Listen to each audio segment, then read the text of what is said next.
Welcome back to Open. Our next guest is an educational director at Tots Child Care Center. She's here today to help us create a checklist of things to look for in a child care center or provider and how to pick up on the warning signs if you suspect that your child is being mistreated. Miss Rachel Denaro is here. Thank you for coming. Thank you for having me. So Tots Child Care Center, I just like saying that, Tots. So what is it that someone has to look for when they're putting their child in a daycare center? I think the first thing you want to make sure is that we have the proper licenses. The next thing you want to make sure is who can come into the building. Can anybody come into the building? Is there safety precautions for that? The next thing is definitely environment. Do you feel warm and comfortable when you walk in? Do the children look happy? Are things going on that are productive? The next is the staff. You want to make sure the staff is warm and welcoming. That's a good indicator if that child is going to be taken care of well. And I think, making sure that we have an open door policy so a parent can come in at any time. And I think that's a great safety measure for parents to feel comfortable knowing that they can stop by any time. Oh, that's nice. You said licenses. What kind of licenses should a daycare center have? Definitely just the permits for each age group, the food permits, CPR, all of those things to make sure that, your child is going to be properly cared for.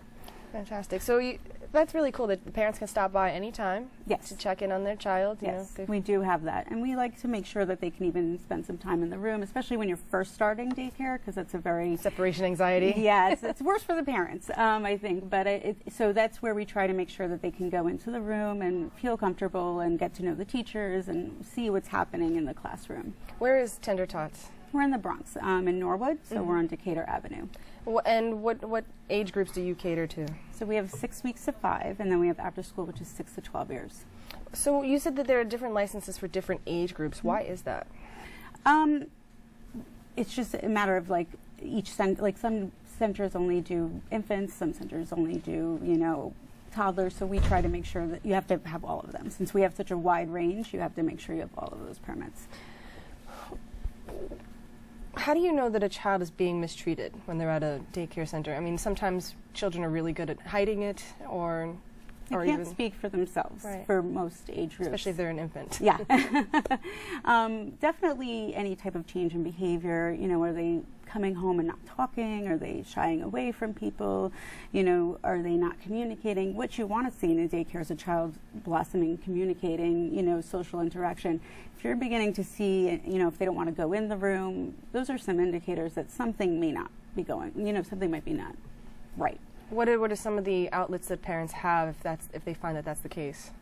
The first outlet is myself. I try to have a very open communication with my parents and make sure that everything is going well. We also have cameras in the room, so that's something that we can pull back and just ensure that nothing is going on in the room that shouldn't be.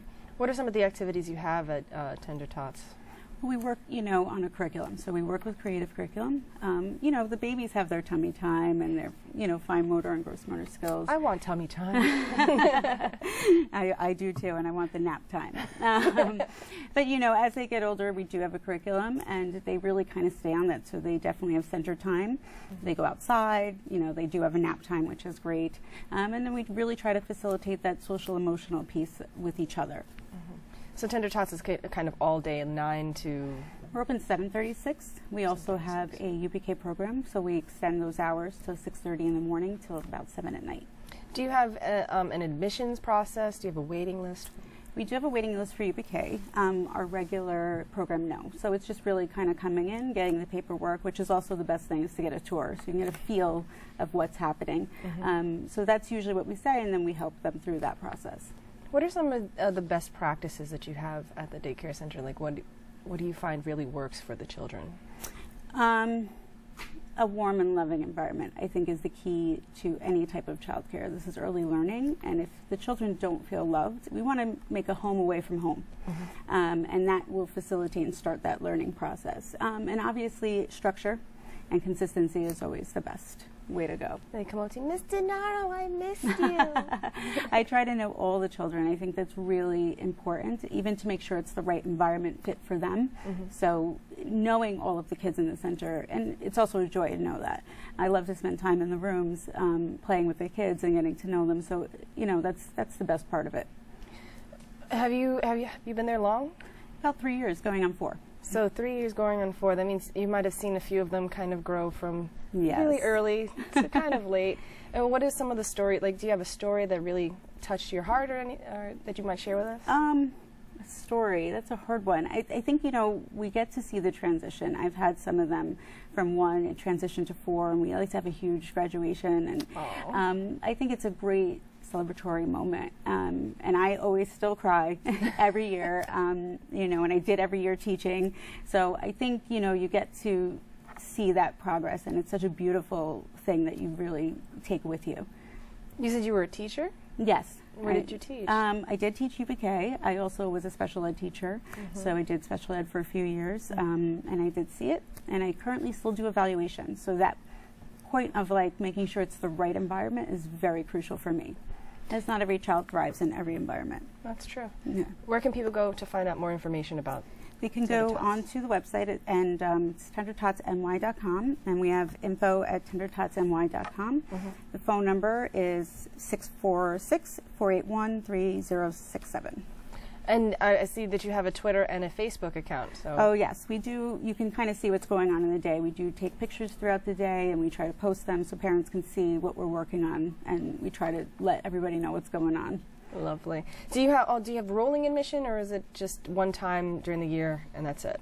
No, I mean, they can go throughout the year. So whenever parents are ready, we're ready for them. You're ready to have your kids there. Yeah. Thank you so much for your time. Thank you. Really appreciate it.